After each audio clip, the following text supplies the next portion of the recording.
السلام عليكم ورحمة الله تعالى وبركاته. أهلا وسهلا بكم على قناة الجديد. لا تنسوا الاشتراك، تفعيل الجرس، ترك تعليق محفز لنا. وإذا كان عندكم سؤال، استفسار أو أي مشكلة اتركوها لنا أيضا أسفل هذا الفيديو في تعليق، وسوف نرد عليكم إن شاء الله في أقرب وقت.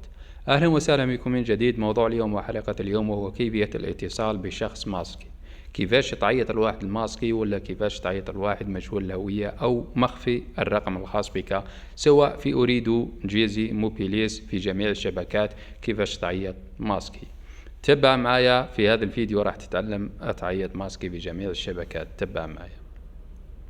بعدما تتوجه إلى لوحة المفاتيح الخاصة بك، تقوم بكتابة مربع ثم 3 ثم 1، ثم تقوم بكتابة مربع مرة أخرى، ثم تقوم بكتابة الرقم الذي تريد أن تتصل به مجهول الهوية، مثلا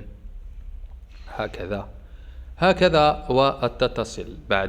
بعدما تقوم بكتابة الرمز الذي تعلمته اليوم ثم الرقم المراد أن تتصل به، سواء بشريحة موبيليس أو جيزي أو أريدو، تتصل وأمام الرقم المراد أن تتصل به هذا الرمز مربع 31 مربع. هكذا أنت تتصل ماسكي في جميع الشبكات.